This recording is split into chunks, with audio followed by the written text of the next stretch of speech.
Hello, everybody. Welcome back. This, of course, is the Barcelona Podcast. Dan Hilton, joined all the way in London by Francesc Tomas. And, of course, we're bringing you everything you see on barcablog.com and around the Barcelona community and everything going on, the hottest breaking stories from the Camp Nou. If you're new here, consider subscribing. And if you're old here, consider subscribing if you haven't. You can check us out across all the social media platforms, including YouTube, Facebook, Twitter, and the like. Check out our links and exclusive deals that we have shared with you in the description. Now let's get right into it. Francesc, how you doing today? I'm excellent, man. I'm really happy to be talking to you again. And having our listeners joining us I'm very appreciative, put it that way. I'm going to say it's overwhelming, but I am delighted that so many people tune in, week out, and it's definitely appreciated. So thank you to you, the listeners. You make this show possible. Well, so far in this show, we've been at this a few weeks now, and we keep harping on stories going on for our Brazilian players, and today that is a center focus again. Today, the big question we'll start off with is, should Barcelona sell Rafinha Alcantara this summer? And Francesc, I think you and I are probably going to agree, just with the minute details being a little different. Right, I'm not sure. Obviously, let's say to the listeners that we never really talked before we start recording. And I like to know what you've got to say. But from my point of view, I would say Rafinha should be staying.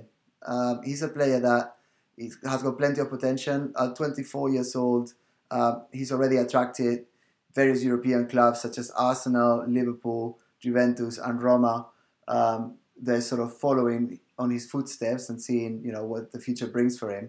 But I think given the fact that he's got so many years ahead in his career, he knows Barca inside out. He's got experience at Celta under Luis Enrique. He did really well that season. So I think he's one for the future. Yeah, I have to agree with you, but I think there is a caveat to it. With his knee injury, coming off that knee injury, he's not set to return to action until the middle of August. So I think if you're another club, you're not going to spend $30 million on a player who's coming back from a knee injury, and particularly one that's been injured so often in his early years as a teenager, and then in his early 20s recently, particularly last season. So I think for Rafinha to be sold, it's going to have to be in the $25 to $35 million range, because he is enough of a quality player, and he does a lot of the dirty work and a lot of the little things that help Barcelona continue to tick as a quality squad player. And while he has had injuries, I think you look at the January window or even next summer, that even if he seems to be, spare parts at Barcelona, teams like Roma, even Arsenal, Juventus, Liverpool, who've all kind of showed interest in him, could have a spot for him. And particularly for me, you think about in Italy, AS Roma, Rafinha at this point, and particularly in January, seems like a perfect time for, and a perfect club that Rafinha could potentially leave Barcelona for, where he'd make an impact.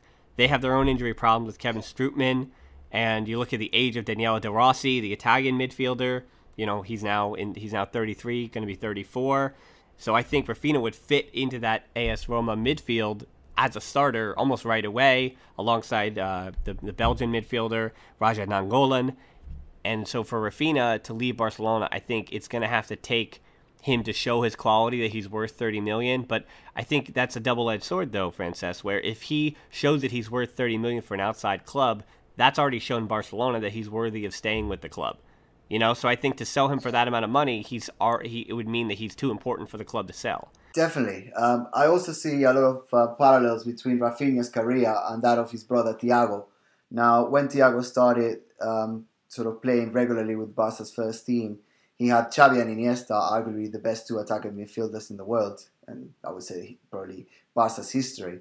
So he was never sort of a regular, but he was getting playing time on a weekly basis. However, when Thiago started playing regularly, he just kept getting injured all the time, and to the point that at Catalunya, he had a nickname which is El Niño de Cristal, which means the boy made out of glass, because he kept breaking all the time.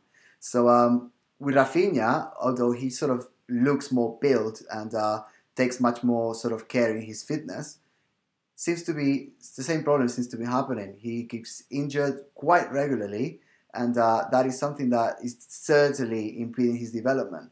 Now, don't get me wrong, he's a quality player. He's got the skills. He understands the Barca system fairly well.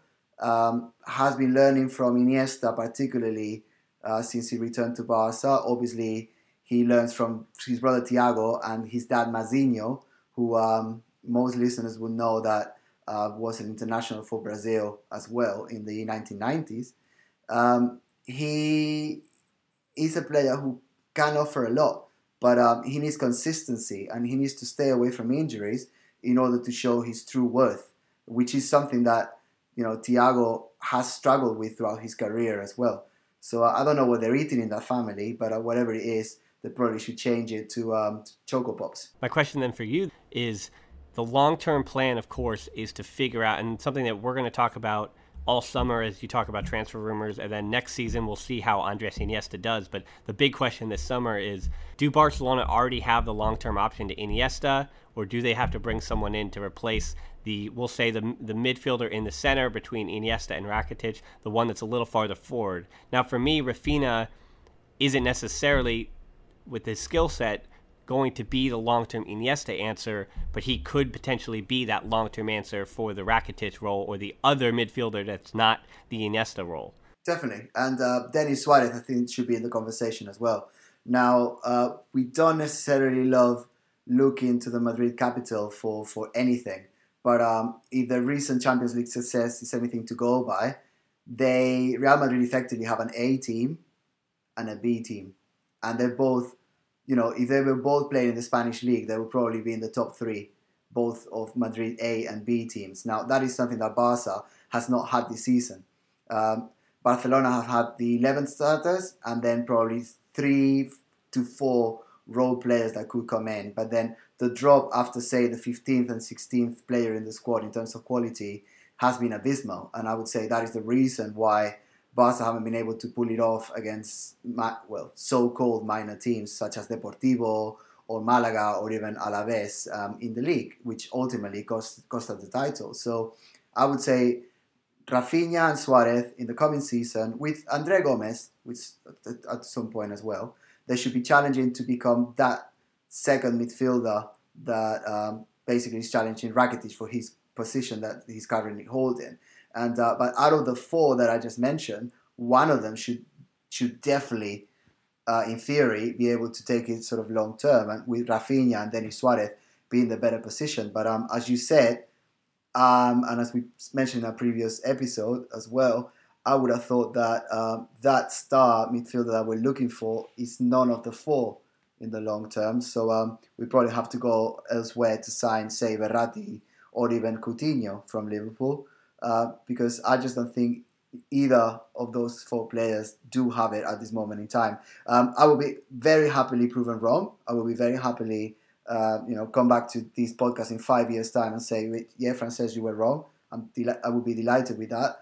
But I just don't see it at this moment in time. Yeah, and that brings up the other guy that, again, not going to be the Iniesta role, but where Sergi Samper, who spent his disastrous loan at Granada, and the reason he spent a disastrous loan was that he was signed for a system with a manager that was going to fit what he does well, and then with the manager shift, just over a month in, Samper was left on loan at a club that needed desperately to get results, for which it didn't get. Of course, Granada is going to be relegated this summer back to the second division. So Samper is going to basically be coming back from a loan that didn't work out. But Samper isn't the Iniesta type either. He is more of the box-to-box. And what we've seen is Samper in La Masia, you thought that he was going to be the Busquets successor, but now he's playing more centrally, and now he looks a little more like the Xavi role. So Samper, I think, is another guy to add to that equation with the others. And, of course, Carlos Alenia, who's still rather young, however. Still, he'll be 19, 20 this season. So he's a guy that, still has some time. Alenia is the kind of guy that you'd like to send back out on loan. But I think Samper could fit into that as well. And I'd love to hear your thoughts on where you think Samper could fit next season. Yeah, I think what you're just the point that you're making now takes us to our second question, which is obviously Girona got promoted over the weekend. For those who don't necessarily are very familiar with Catalan geography, or Spanish geography for that matter. Girona is one of the 4 capitals of Catalonia sort of states. They're not called states, they're called provincias, but states is the English translation to it. You've got Lleida, you've got Tarragona, you've got Barcelona, which is the capital city of Catalonia, and then you've got Girona as well. Now, Girona got promoted over the weekend to the first division. That is huge, huge, huge news, not only for Girona as a city and as a community, but for Catalonia as a whole. Then being promoted to the Primera División, first division, La Liga, to play against Barca and Madrid, is huge because Girona play really attacking football. They are going to finish second in the second division with 70 points. Now, this is a team that has scored 64 goals in 70 matches. They're scoring the most in the whole of the second division in Spain. And I would say, based on what you just mentioned about Samper, Girona would be a fantastic loan option for Samper to continue to develop, because it's not that the coaching staff from Girona are directly from Barca, but there's a lot of sort of internal movement of coaches and sort of backstage staff that move across the clubs, and a lot of players that retire, say from the Barca La Masia system, and after having their careers, they cannot necessarily make it as a coach at Barca, so they filter out to the rest of the teams in Catalonia, such as, I don't know, Gavà, Castelldefels, San Gabriel, and all sorts. So having Girona back in the first division, having Girona in the first division for the first time in their history is going to be great, because Barca can then start a system in which players like Samper, maybe Aleñá, Palencia, we can start having a chance at the highest level in there. So that would be great, and I think that would be a much, much better fit for Samper. Yeah, last season, Juan Camara went from Barcelona B. He was supposed to be promoted to the first team, so instead he went out on loan, the 23-year-old winger did, to play in the second division. And his loan wasn't necessarily a resounding success, but he still was a proper member of the club and got a number of appearances for the club, did Camara.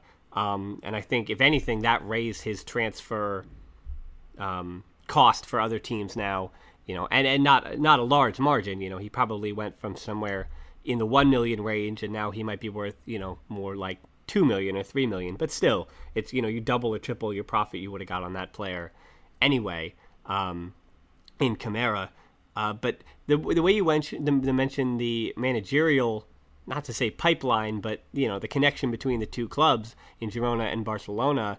The odd thing, though, I find about Girona is the number of Man City players, or Manchester City, of course, players on the roster. And there's a story behind that, and there's a number of youth players in Girona's system that have been snatched up by Man City, and academy players that then have been loaned back and forth between the two clubs. Most notably, this past year, one of Girona's major contributors was their right back, and as they played a 5-back system, usually most of the time, with 3 center backs and then the 2 wing backs, much like Juventus played. And their right back, or right wing back, was Pablo Maffeo, formerly of Espanyol, who he could have been a Barcelona pickup, but instead he was snatched up from Man City, from Espanyol, and then he's a guy who helped with promotion this year. And the connection there is of course Pep Guardiola's brother, a well-known international agent in Pera, who was part of a group that bought a controlling stake back in 2015.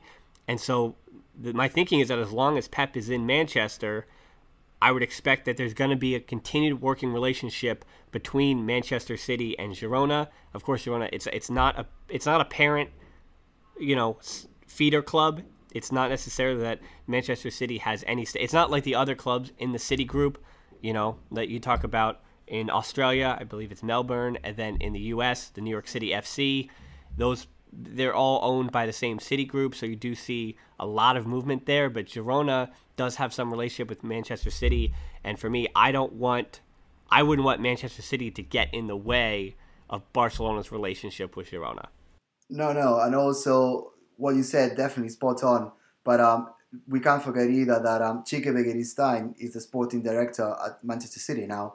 Our listeners will know that Quique was our sporting director at Barca before Zubizarreta got to us. So Quique actually has a lot of history um, at Barcelona and within Catalan and Spanish football as well. And he knows a lot of because football and business even, it's all about relationships. It's who you know and who can sort of tip you in the right direction. Who's the next big player coming up in Malaga right now? Well, Chiqui will know because of his connections through Spanish football and his relationships when he used to play. So having Chiqui being the sporting director in Manchester right now pays dividends because obviously he's got different systems in order to get the best players quickly to him. And the last point I'll make about Manchester City as well, Ferran Soriano is also part of the board. So the reason why Guardiola is there is because Begiristain and Soriano made the first step and they managed to get Guardiola in there. Obviously, Pep knows that they worked really well at Barca when they were together. And there's this sentence in Spain that translated into English is something like, better the devil you know. So, they're working together in there and they've got relationships all across the Spanish geography simply because that's what they do. And Pep Guardiola, being an agent himself, is definitely going to be able to bring the best players all the way to Manchester. Yeah, I think it's important for Barcelona to recognize that, again, you don't want to see that there is something, devious afoot, but for Barcelona to have working relationships with other clubs, we see in recent years with Sporting Gijón, they have a relationship with them where they loan players, and I think it works out for both clubs that if you have clubs in La Liga and good clubs in the second division, that Barcelona can say, oh, here's our fringe club players, and then they can go and have successful loans. Again, that drives up the profit for those players, but that also helps out those teams that are getting those players on loan. I mean, those are Girona, as we said, for their part of what helped them get promoted this year was the players that they got from Manchester City's academy and, for the year. And so they helped them with promotion. And you see that a lot, particularly in England in the Championship, where you'll see clubs, most recently I think of Huddersfield, who just got promoted into the Premier League this year. A ton of their players, not a ton, but a few of their major contributors came from bigger clubs, including Chelsea, on loan, or they were just recently bought for low transfer margins. So those they can always help with promotion, and particularly on clubs that look like they might be relegated. And of course, Girona's attack is an exciting addition to La Liga, but your belief is always that the club that just came up could be the club that goes down.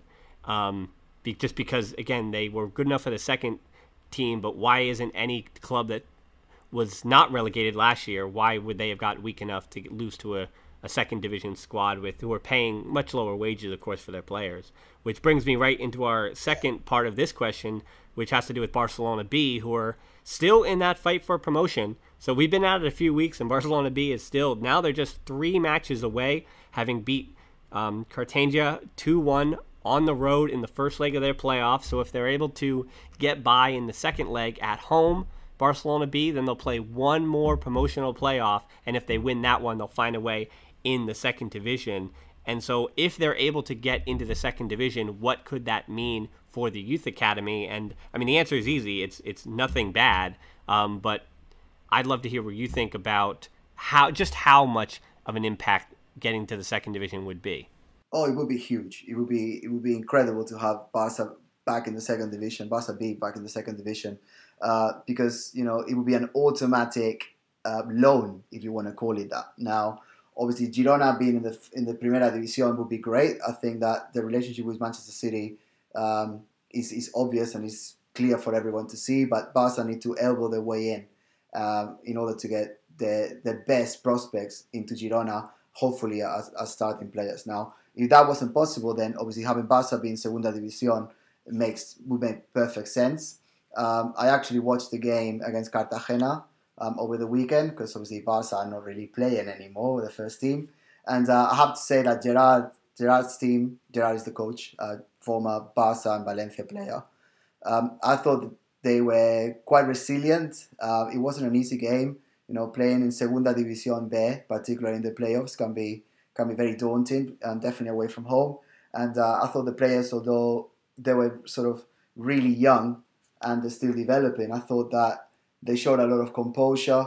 and they stuck to the game plan, which was having more ball possession than their opponents, and by controlling the game, then ultimately getting the reward. So I think there was a lot of good players in that game. I was really impressed with Palencia, the right back, Sergi Palencia.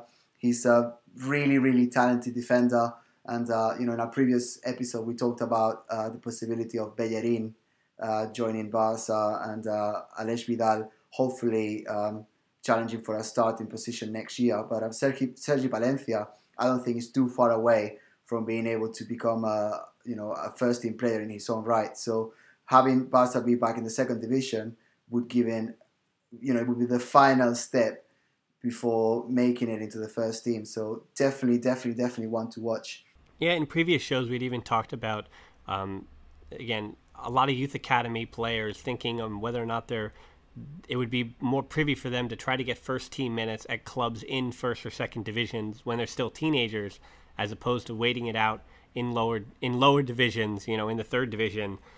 And we talked about Jordi Mbula the other day, and so he's a guy that if they were able to get into the second division, Barcelona B, that would mean that why wouldn't he want to stay and play in the second division and remain with Barcelona, remain with his family, remain in, getting an education in that manner. So why wouldn't he want to stay there? But if they're unable to get to the second division, again, they lose some of that incentive of, talking about 17, 18, 19-year-olds of staying there in the third division as opposed to going and playing, on loan at a low level in another country with maybe a lower league, but still playing first team minutes in a situation like that. And so for me, Barcelona B, it would also help the club, I think, get back to their roots of bringing guys all the way up from U14s all the way through. Because remember last summer, the club got a lot of flack for bringing in a lot of non-academy players who were already in their early 20s just to add experience in that division, help them get back to the second division. And, you look at Jesus Alfaro, Neely Perdomo, who was battling Palencia this year for that right back spot, and he was also called up by Luis Enrique for some bench appearances in cup matches over Palencia this year. Jose Antonio Martinez, a center back, and Marc Cardona just were among them. There were a number of them this year, and Marc Cardona, I think, he's a guy in his now 21 who fits in as a number 9, and he's a guy that this year I think could get called up for cup matches, and I think he's fit really well into the academy. And again, when you're picked at 19, I think you're still a youth player enough that you can still get some of the Masia education, but going right into the B team means that you did miss a lot of, growing up in the Barcelona academy, we'll say, because you're really jumping into a professional team in Barcelona B. But that said, Barcelona B bringing all these non-academy players, getting to the second division would allow them to give some of the guys in the levels below Barcelona B, including, as we've talked about, you and I, not on the podcast, but one of the things that people aren't talking about is the U20 World Cup and the appearance of the two South Koreans, who of course were part of that Barcelona ban from a few years ago, and they had to wait it out. You wondered if they were going to leave the club, but being victims of those bans, they stuck it out. They said that Barcelona was their number one priority. I'm talking, of course, of Sung-Hoo Lee and Park Sung-ho. Those two guys have been consistently devout to the club, and I'm interested to see. Now, about this this Lee Sung-hoo or the Sung-Hoo Lee situation going on right now, Francesc?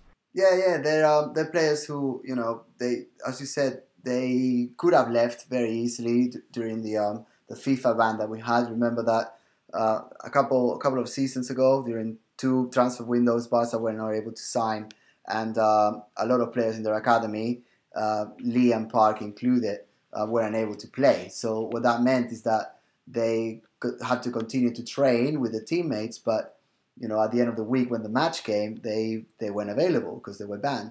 Now, some players like Take, for example, returned to Japan, and he's now, I believe he's now starting for FC Tokyo.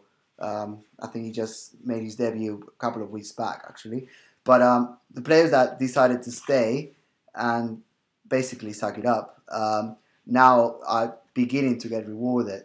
Thing is, at Barca, there's several stages before you can reach the first team, simply because of the fact that at first team level, it's world-class stars that under Luis Enrique have had the chance. Now, as I said before, I really do hope Valverde counts a little bit more on the youth academy, and players like Lee, players like Aleñá, Palencia, Cámara even, or Samper even, can start making it there. Now, the final point I wanted to make about Barca B hopefully achieving promotion to the second division is that the main difference between them going to Girona or staying at Barca is that if they stay at Barca B, they will be able to train with Barca A players on a daily basis. Like Aleñá has been practicing and training alongside Iniesta, Rakitic, Busquets all season, on and off, but pretty much all season. The summer is a good time for players to rest, but if you're an academy player at Barca, it's your golden chance to make an impact, particularly with a new manager coming up in Valverde. During the pre-season, what normally happens is that the coaches from the youth academy and the first team would meet together and they would decide on a number of, say, 15, 20 players who would join the Barca A team for training. And let's not forget that at that moment in time, players such as, say, Messi, Mascherano, Piqué, Iniesta, etc., they wouldn't be back for training yet because of the holidays. So it is a chance to impress. Now, that worked for Munir and Sandro a couple of seasons ago, and they ended up getting a contract in the first team. Obviously, the season, for whatever reason, wasn't too successful in the end, but at least they became regulars, and they're now earning the trade in, Malaga, but probably Everton, if the rumours are to be believed, in the case of Sandro, and Valencia for Munir. So what I'm trying to say is that the La Masia players that are gifted, capable, and are trusted, they could somehow make their way into the pre-season for Barca A, and then who knows, maybe Valverde is one of the managers that we think is going to trust players, and he could take a chance with any of these youngsters. So training alongside the best players in the world on a daily basis has to be better than going to Girona. However, if you did go to Girona, you'll be playing in the first division, and you'll be playing against world-class players every week. So I think they're both good options, but I think the most important point at the moment in time, is that Barca B gets promoted, and then it's a fantastic problem to have to worry about. Yeah, I think it's difficult to say that the future of some of these players and their futures at Barcelona is related to the Barca B getting promoted right now. And not to go all the way back to Lee, but I don't know how many fans had stayed up and watched. And by stayed up, I mean no matter where you are in the world, it seems like being in South Korea that everybody is uncomfortable in the time of matches. But with the U20 World Cup going on in South Korea recently, both Pak and Lee, I mean, I watched pretty much every game South Korea played, including one against England, and they both scored a couple of goals, and they were pretty good. And I know Lee is a guy that the South Korean attacker, he is kind of a winger, but he is smaller now, but he can also, he's in the future projected to be, a number 9, and he's a guy that, we've heard about in the Barcelona academy system since he was 13 years old. Now he's a 19-year-old attacker. He lost a little time with the academy through the ban, but he's got a $12 million release, 12 million euro, release clause that other major clubs are reportedly looking at.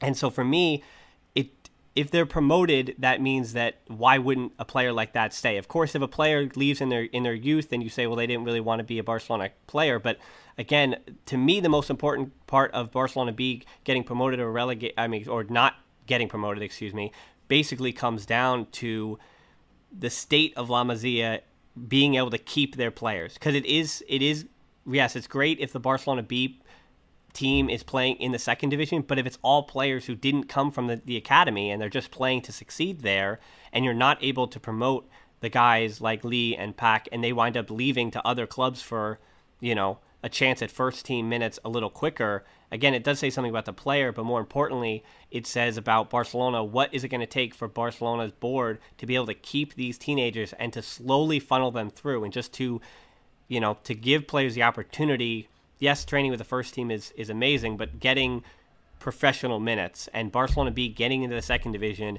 means that Lee and a lot of players like him might choose to stay at the club instead of leaving for potential first team minutes closer, because they believe that they can be groomed by playing in the second division, as opposed to, again, having to leave And for 12 million, yeah, you'll get some money out of out of a teenager. But I think for the ego of the club, at least for me, the cool thinking about the ego of the club, I don't want to keep having all of our prized jewels be snatched up by other elite clubs because these teams are getting their release clauses triggered. The players are having the release clauses triggered. Yeah, I agree. I totally agree because if Barca are going to succeed in the near future, it's going to be based on the success of their academy players coming through. Because we can't sustain a model which is like the Madrid Galactico model, in which they just go away and sign the best player in every team in the world, and then they put them together and they win as a result. I think that's not something that Barca can or should be able to do, or should be doing at all. Well, that brings us to our quickfire fan mail. We got 2 questions today. The first coming from Rob, and he does talk about Real Madrid. He says, can Barcelona turn the tide and outdo Real Madrid to win La Liga and the Champions League next season? And for me, the answer obviously is yes. Whenever you have a team with Iniesta, Piqué, Messi, Neymar, the answer is always yes, regardless of who's on the other side. And now, again, we've given plaudits this year back-to-back for the first time ever. Real Madrid capturing Champions League gold. As much as we hate to admit it, they are a quality team with a lot of depth, and they are the number 1 team in the world right now. But Barcelona obviously has the quality to contend with them. And with Valverde, you get a new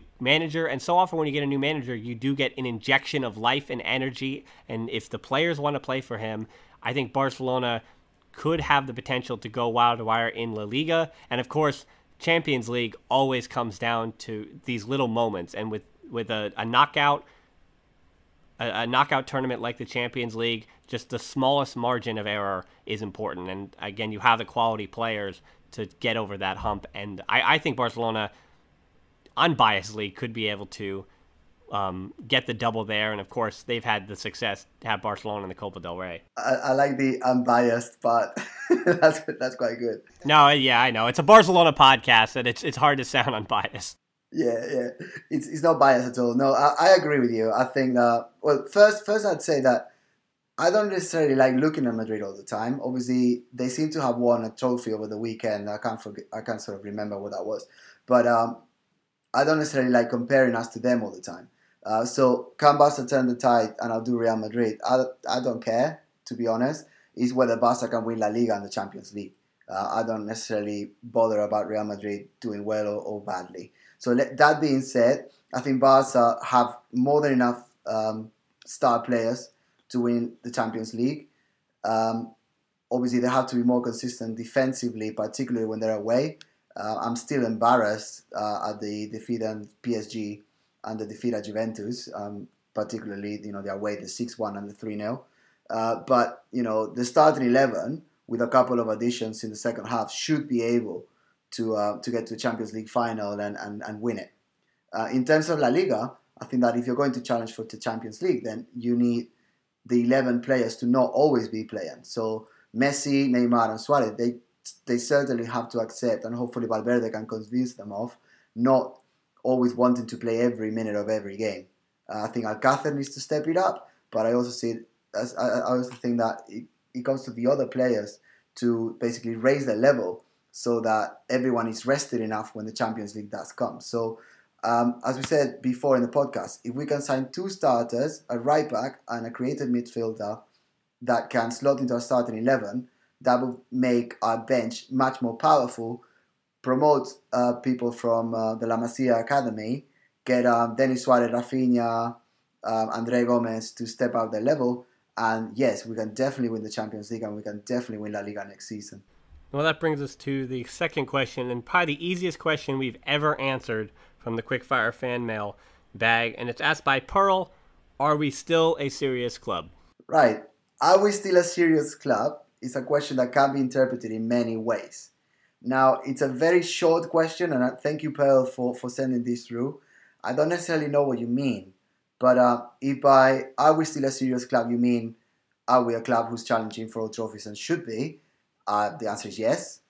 If you're talking about the dodginess, sort of tax paraphernalia that's going behind the scene, then maybe the answer is I'm not sure. I'm not sure whether the board with Bartomeu and obviously Rosell can be trusted. The Spanish authorities have decided that Rosell could certainly not be trusted because he's been put in jail basically, and he may appeal and he may do all he wants, but ultimately there seems to be enough evidence to take him into jail. So are we still a serious club? Yes, we are. I'm just not sure that the people who are running the club at this moment in time, or have been in the last, say, 5-6 years, actually are. So thank you for your question. We don't know the answer. That's very diplomatic of you, Francesc. I read the question as just being, are we serious to contend with the likes of Real Madrid, Chelsea, and Bayern Munich, Juventus?